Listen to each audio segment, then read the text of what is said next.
Our next speaker and topic, calendaring, we all know, is absolutely critical. None of us could organize our lives. I don't know how we did it before actually the digital calendars. Probably had to write it down in the kitchen and you got to look at it every morning. And it's easier, but it's still really, really hard. And our next speaker knows calendaring inside and out as a technology platform. Marc is the founder of Tungle. After many highs and lows of building his startup, it was acquired by RIM. He's a local Canadian, and his mission is to be real. Marc, come on up and share us your wisdom. Thanks very much. Thank you. So I'm actually really happy to be here today. I was supposed to be here a year ago, but my wife had to go last minute into the hospital because she was giving birth to our first son, and he's doing great. But so I think it was a good reason not to show up last year. But I'm really happy to be here, especially that we're from Montreal. And Montreal played a big role in what we managed to do at Tungle. So what I wanted to share with you today is nothing about calendars. It's nothing about RIM. It's all about the story behind the story of Tungle. Of those of you that followed Tungle since its inception, this is probably what you guys know. So incorporated in January 2006. In May of 2006, we wrote our first line of code, which, by the way, now I would reverse. I would actually start writing code before incorporating, but that's a different story. We got out of stealth and raised our first 1.5 million round in 2007. At first, we were building clients for the desktop, and then in 2007, 2008, we pivoted and did an entire web solution. Because you got to keep in mind, in 2006, Google Calendar was just starting. Microsoft was trying to figure out what to do with this web productivity tools and so on. Google was the poster child, and Facebook was this little thing, and the iPhone wasn't even out, right? So it was a totally different landscape than what it is today. In September 2008, we raised $5 million with some local VCs as well as US ones. And in 2011, we sold to RIM. So that's kind of the story that a lot of people read from press releases and so on, but that's not what I want to talk to you about. I want to talk to you about the story behind the story. And specifically 3 elements of this story that really marked, for me, what Tungle was all about. The first one is we were damn lucky. In 2008, we were about to run, so summer of 2008, we were going to run out of money because we were burning money, we weren't making money at the end of the year. So we needed to decide what we were going to do. And we started to also have some acquisition interests. And so we had to make a decision what we were going to do during the summer because you can't start raising when you're out of money. And we had a board, and one of my board members, his name is Pierre Donaldson. He was from JLA Ventures, and he became a mentor of mine. And he rightfully said, you know what, because I was going to go into fundraising in September 2008, because 4 months is good enough to raise some money. But he said, you know what, Marc, a few things is going to happen in 2008. There's going to be the US elections, and we were going to go raise some money from the US, right? So there's going to be the US election, so things will come to a stall around there. You might as well start during the summer to do your fundraising. And second, you also have all the elements you need now to go into fundraising. We had a strong team, we had a solid product, we kind of knew where we were going. So we had a good story to go into fundraising during the summer. And we also thirdly started to have some acquisition interest. So we wanted to kind of balance the equation there. So during the summer, we went into fundraising. In August of 2008, we signed a term sheet with a US firm, Commonwealth. Guess what happened in September? You guys remember this? Lehman Brothers filed for bankruptcy. Big crash going on. We were so lucky. 2 weeks before that, we had signed a term sheet. 2 weeks after that, we closed our $5 million round. So when everybody was freaking out because they couldn't raise some money, we were sitting with $5 million US in our bank account and going, holy crap. And I was going to go in fundraising in September. Had I not done that during the summer, due to my board member saying, Mark, you should go during the summer, we would have probably been dead. So luck played an interesting role in how Tungle evolved. Not only that, we were even doubly lucky, because when we raised our $5 million US, the Canadian dollar was at par with the US dollar. In November, December of 2008, if you remember, the Canadian dollar dropped to 80 cents on the dollar.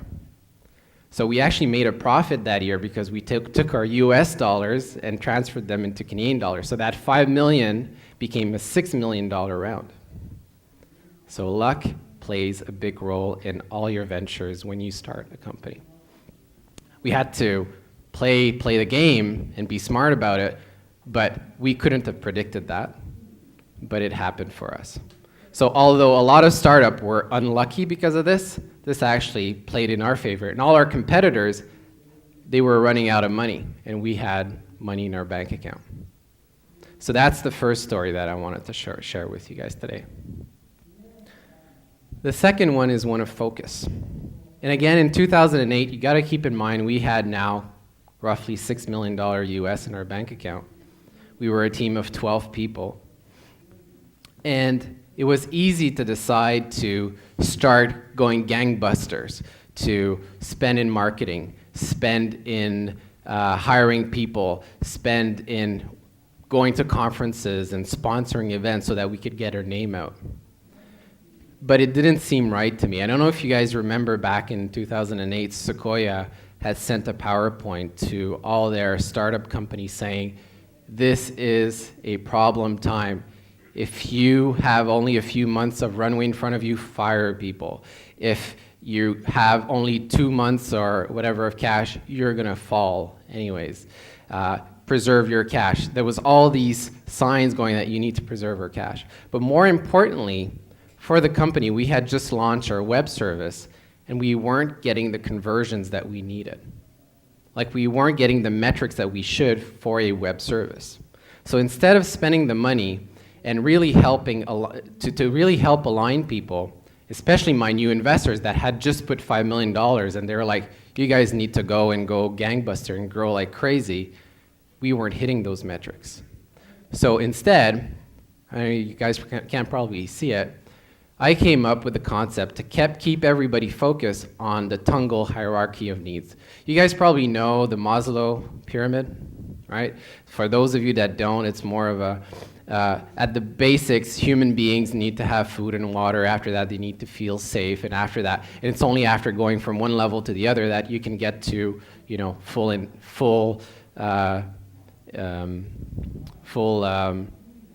what's the right word? Full happiness, I guess, but it's not the right, but whatever. You guys kind of understand. So you really need to go through. And so for that, Tungle, we decided to create this pyramid to help the team, myself, and also my investors and my board focus on what matters first. So it wasn't about taking the money and spending it in marketing if we couldn't solve the damn problem of scheduling meetings. And how we could measure whether we were solving it is by the number of meetings created, the number of meetings booked, and so on. If people were creating meetings, but they were never being booked, that means that we weren't solving the problem. So really, we first started by, are we solving the problem that we're trying to solve as a company, which was helping people schedule meetings? And we were measuring that upper wazoo. And once in a while, a board member would come in and say, Mark, like, we need to get the word out. We need to get more users on our system. I'm like, whoever was talking, Jeff in this case, Jeff, we are not solving the problem yet. Don't talk to me about going to conferences. Don't talk to me about partnering with companies. Don't talk to me about all this stuff, which you want to do as a CEO. We're not solving the damn problem, so let's solve the damn problem first. And once we solve the damn problem, we get to the second part, which is make Tungle naturally viral. So without spending any Google AdWords, without spending any money doing conferences, traveling, partnering, or whatever, let's make sure that Tungle by itself is viral and that our numbers are growing up naturally by themselves. And we had metrics looking at every single places in the site or on our service that could convert people. So if I'm inviting you to a meeting and you never heard of Tungle, we were tracking whether you were then converting that person into Tungle. If you weren't, why weren't you? And we were trying ABs and AB tests and so on. We spent a lot of time on the second layer, making Tungle naturally viral. And it's not by attracting people from tweets and that sort of stuff. It's in the product itself, is it viral? And then from there, once we knew that it was naturally viral, and by the way, for us, viral is that we were attracting more people than we were churning out. Then you go into marketing. Then we start to spend some money. Then we start to hire some marketing analysts. And then we start to go to conferences. And then we start to hire a huge advisory board, which consisted of Dave McClure, Ann Levy from LinkedIn, Robert Scoble, and so on, because we had a solid foundation. And it's so tempting as a startup that you want to get your name out. You know, you get the t-shirt with the logo in front and you want everybody to know about it. But if your product is shit, don't do it. Focus on the fundamentals. And then finally for us, after we got the word out, it was to make money. Funny, eh? But it was kind of the game, and I can talk about why we decided to do that. And so it was interesting during board meetings is, hey, some board members was, oh, this feature, you guys should charge for it. I'm like, no, this feature for us is to make it viral. We're not going to charge for that. And then the board will relook at the pyramid and go, yeah, you're right. We're not going to charge for this because we weren't there in our business. And that little pyramid, as funny as it may sound, kept the entire company focused for 3 years after that. And so this little image was posted on everybody's computer, on everybody's board, and really helped everybody be focused. So that's the second story, one of focus. The third one is one of people.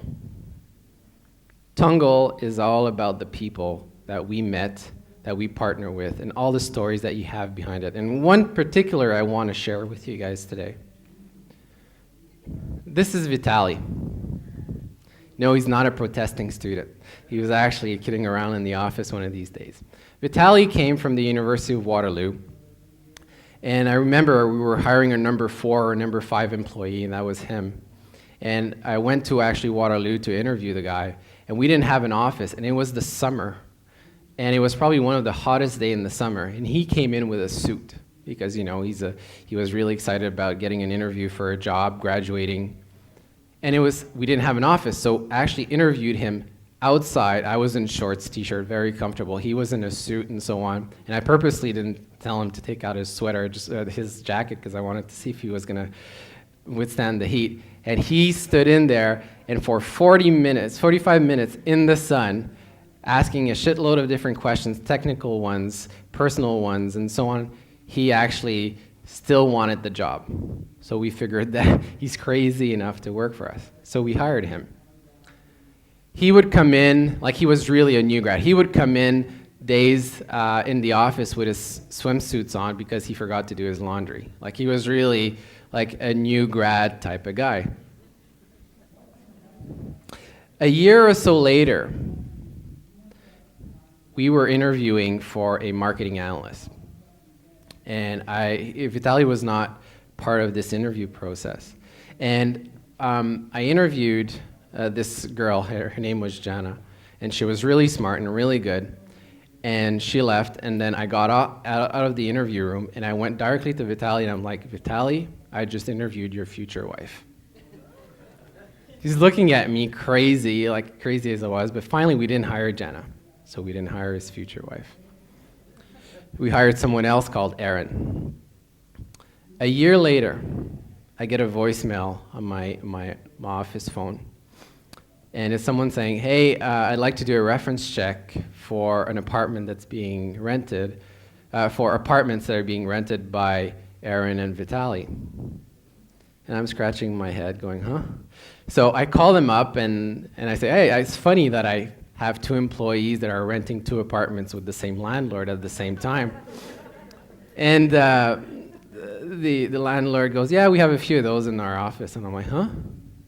And I didn't get what they really meant, so I hung up and my reference, and I went, and we work in an open environment, no closed offices, and I go, and Aaron is sitting there, and Vitaly's sitting there, and I go to Vitaly and Aaron, hey guys, do you know you're renting from the same landlord?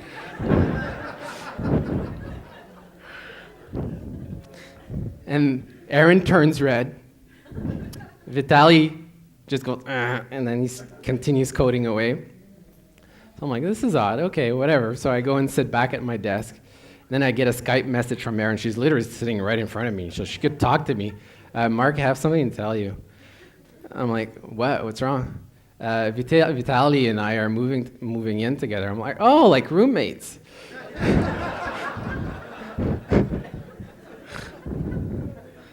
She says, like, no, we're actually together. I'm like, fuck off.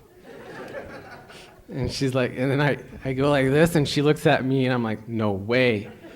And I'm like, okay, whatever. I'm like, you guys better never like break up because you two are too valuable for me. If you do want to break up, you got to come and see me because I'm going to be your mediator or whatever. They're like, yeah, don't worry. Long story short, we get acquired. They just bought their condo together, and they're expecting their mini V right now. All that to say that when I started Tungle in 2006, January 18th, I never knew that it would not only impact my life, but it can impact the life of people around you. And that's what makes a startup. It's about the meetings that you have with Reid Hoffman in his office and you come out and it's an amazing experience. It's about coming out from another meeting with VCs and you get them excited although you hate them. It's about these little stories that you have with your employees and your team members and your investors that people will never know. So that is an important part of what Tungle is, to me.